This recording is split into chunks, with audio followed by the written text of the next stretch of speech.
এখন একটা ক্লাস 7 থেকে সরল অঙ্ক করছি। আমি এর আগে এই ধরনের অঙ্ক কিছু আমি আপলোড করেছিলাম। তো ওখান থেকে যে কমেন্টগুলো পেলাম, সেখানে দেখতে পেলাম অনেকেরই কনফিউশন আছে। শুধুমাত্র যে ছাত্ররা আছে তা না। ইভেন অনেক বয়স্ক মানুষেরও আ বিভিন্ন কনফিউশন আছে এই ধরনের অঙ্কগুলো করার ক্ষেত্রে। তো আমি চেষ্টা করব এই কনফিউশনগুলো দূর করার জন্য। আচ্ছা, সরল অঙ্ক করতে গেলে প্রথমে যে নিয়মগুলি আমরা ফলো করি সেটা হচ্ছে কি বদমাশ রুল। রুলটা কি?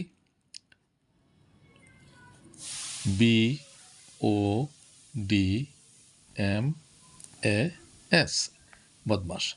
বি মানে কি? ব্র্যাকেট। ব্র্যাকেটের মধ্যে 4 ধরনের ব্র্যাকেট আছে। এটা হচ্ছে রেখা বন্ধনী, প্রথম বন্ধনী, দ্বিতীয় বন্ধনী আর তৃতীয় বন্ধনী। ঠিক আছে? এ হচ্ছে ব্র্যাকেটের মধ্যে এই 4টা ব্র্যাকেট আছে। 4টা ব্র্যাকেটের মধ্যে সবচেয়ে প্রথমে কাজ করতে হবে রেখা বন্ধনীর, তারপর প্রথম বন্ধনী, তারপর দ্বিতীয়, তারপর তৃতীয়, এই সিকোয়েন্সে আসবে। ওটা দিয়ে হচ্ছে অর্ডার বা সূচকীয় সম্পর্কিত কোনো পদ থাকলে ওটার কাজ আগে করতে হবে। কীরকম? যেমন যদি এরকম থাকে 2 স্কোয়ার, তাহলে এইটার কাজ আগে করতে হবে। আর যদি সূচকীয় পদ না থাকে তাহলে অফ বা তার বাংলাটা হচ্ছে এর, এই এরের কাজ করতে হবে। তারপরে আসবো ডিভিশন মানে ভাগের কাজ, তারপর মাল্টিপ্লিকেশন মানে গুণের কাজ, তারপর এডিশন যোগের কাজ, সাবট্রাকশন বিয়োগের কাজ। এই সিকোয়েন্স মেনটেন করে আমার অঙ্কগুলো করতে হবে। এখন এখানে যে এক্সাম্পলটা দিয়েছি সেটা আমরা এই নিয়মের মধ্য দিয়ে করব।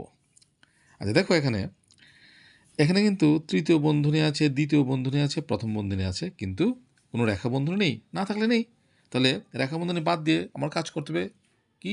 প্রথম বন্ধনী করি।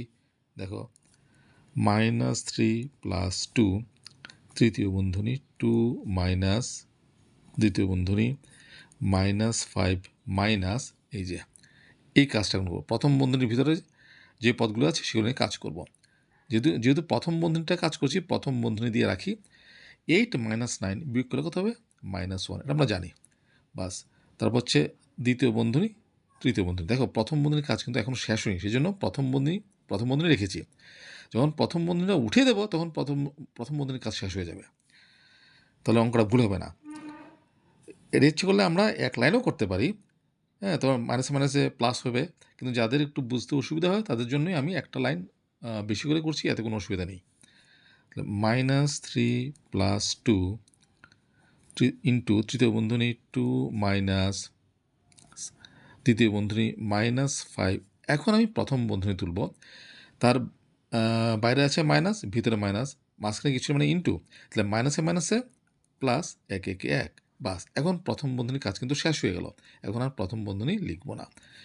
দ্বিতীয় বন্ধনী, তারপর হচ্ছে তৃতীয় বন্ধনী, তারপরে হবে -3 + 2।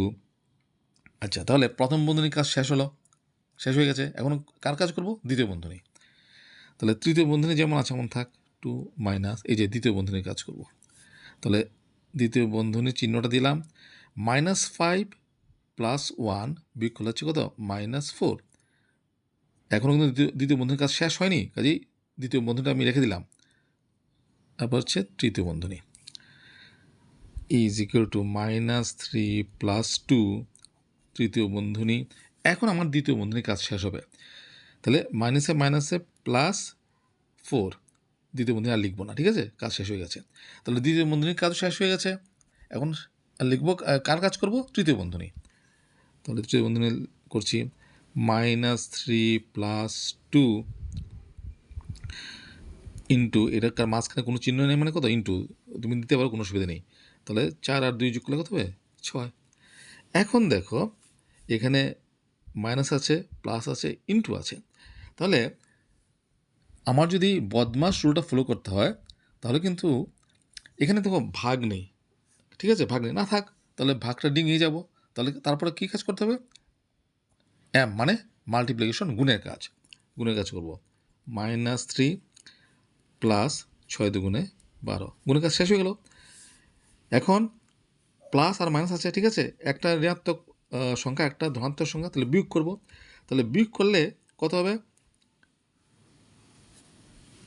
এই যে প্লাসটা বড়, তাহলে বড় চিহ্নটা লিখবো, তাহলে প্লাস, তাহলে বড় থেকে ছোট বিয়োগ করবো, 12 থেকে 3 লেখা বিয়োগ করলে কত হয় 9, +9। এখন তুমি প্লাস চিহ্ন দিতে পারো, না দিলেও কোনো অসুবিধা নেই। তাহলে এই হচ্ছে আনসার। এইভাবে যদি তুমি সিকোয়েন্সটা মেনটেন করে বদমাস রুলটা ফলো করে অঙ্কগুলো করো, তাহলে অঙ্কে ভুল হওয়ার সম্ভাবনা থাকবে না।